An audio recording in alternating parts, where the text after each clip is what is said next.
Brent Rooker, how are you? Hey, guys. Good. Good to be here. Welcome to the set. We've been waiting to have you on. What do you think? Yeah, it's nice up here. It looks good. How is Looks everything? Good. Everything's good. Nice off day yesterday, so fresh series here today. Hope to get a couple wins this weekend.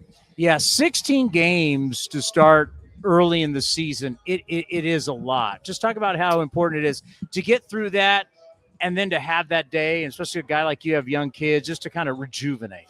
Yeah, it was a long stretch for us there. We played well though. Won a lot of games.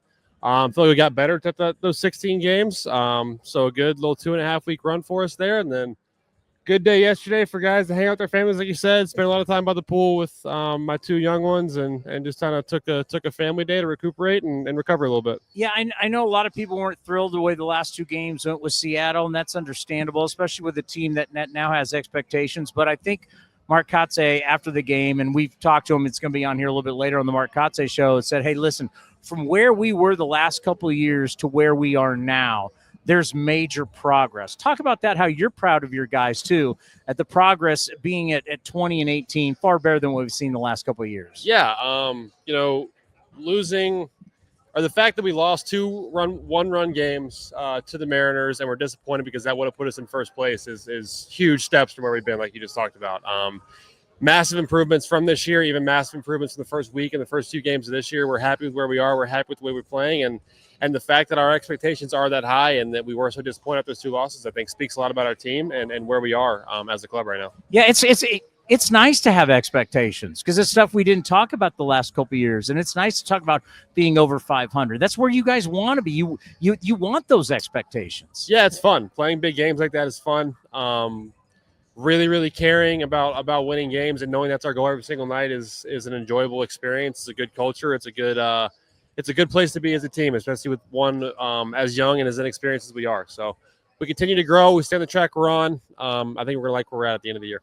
You got the Yankees now for 3, then you're going to have the Dodgers, and then you're going to have the San Francisco Giants. You've played a lot of first-place teams already here at this ballpark. What is this stretch, these next 3 series, what do you think they mean to you guys going into summer? It'll be a good test, a good test of where we're at. It's going to be, we want to be playing playoff baseball. We want to be playing meaningful games in September. These are the kind of teams you're going to have to play against and the kind of teams you're going to have to beat. So, obviously, 3 of the better teams in the league with a ton of talent up and down. So, we're looking forward to it. We've seen quite a few players who have said to Mark Kotze, wherever you need me, I will go. You've been one of those guys. I'm just looking at Tyler Soderstrom, said never played left field. Fine, I'll go out and play left. Andujar hadn't really played third base full time since 2018. What does it say that all you guys have said to your manager? Wherever you need me, whether it makes me comfortable or not, I'll do whatever I need to do for this team. Yeah, our focus is on winning. Obviously, we want to win every night, whatever that entails. For us as individuals, we're good with the environment we have. The group of guys that we have is a selfless group, one that's willing to go out there and fight for each other day in, day out, every single night. So. We like that about each other. We like that about our team. I think it puts us in a good position to win. You've played a little bit better on the road than at home.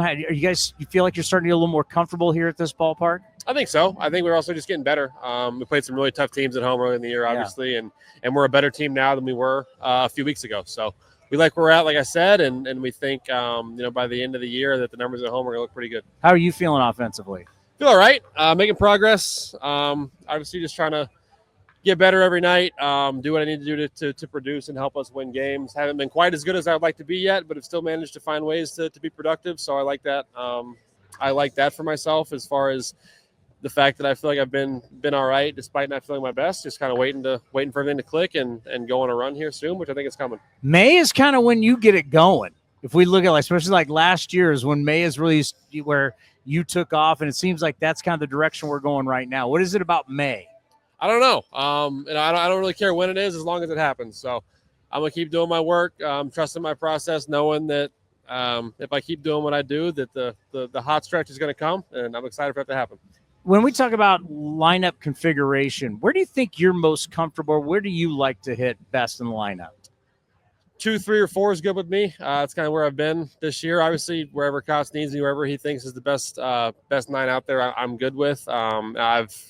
I hit 2 a lot, especially the second half of last year. I like second. I like third behind Sodi. He's on base a lot. I like hitting in front of Sodi too because he drives me in a lot. So wherever fits the R9 the best, whatever gives us the best chance to win, I'm good with. How much fun are you having watching the Jacob Wilson show?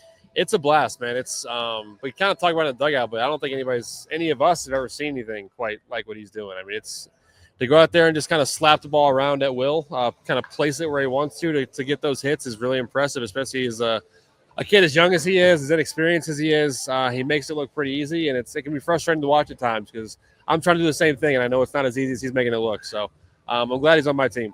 I've been saying it, especially when we do the post-game show where people are like, is this for real? I'm like, this kid's got the magic wand.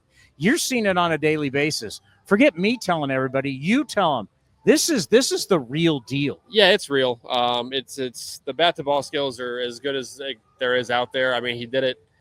He's a 400 minor league career hitter, or whatever it is. So it's not just like a fluke or come out of nowhere. It's just kind of what he does, and to be able to do it at this level is incredibly impressive, but I think it's definitely legitimate and real. So you got the Yankees come to town. That the Yankees they played better at home than they have the road. The scouting reports. How do you see the game plan working for 3 days to keep them in the yard and to win games? I mean, I think our pitching staff's been doing a great job. So I think offensively we've been playing well too. I think we just continue to do what we've been doing, playing like we have. Let the chips fall where they may, but I think the game we've been playing is going to give us a pretty good shot. So breakfast is a big deal for you. Have we found breakfast spots here in Sacramento? Have you found your go-tos yet? No, we've been breakfast is mostly at home at the house with the two small children, the 3.5-year-old. Man, things change with kids, right? Yeah, so we're it's a lot of eating at home in the morning and spending time with them. So I haven't been out too much. How important is that like no matter what happens, that you go home, it's like the greatest stress release because they don't care if you went 0 for 4 or 4 for 4, you hit home runs, you didn't hit home runs. What does that mean to you? I don't know. You'd be surprised. My toddler will get on to me sometimes if I don't play well. So no, it's great having them. Blair and Blake both. Seeing them in the morning, hanging out with them before the game and after the game as well. It's a huge perspective changer kind of once you've experienced it. And it definitely helps kind of take that tension and that anxiety away, like you talked about. Let's end on this because we know you got to get going. Just the belief that you have on these guys right now. You're 20 and 18, long way to go, but really far different than we've seen the last 2 years. Yeah, I think we're only getting better too. I think the guys that we have out there's a ton of young talent that's going to continue to develop and get better. I think there's some guys on our team that I don't think we've even seen the best of yet, and we're still managed to win games. So once guys start clicking, we get a few guys hot at the same time, I think we can go on a pretty special run. Yeah, get Lawrence Butler going again. Yeah, well, it's going to be great. We got all the faith in the world in him, obviously. He's shown flashes of what he can be and what he was last year, and we all know that, we're going to look up at the end of the year, and the numbers are going to be great like they are every year. Hey, we always appreciate the time. Yes, sir. Thank you. Appreciate it.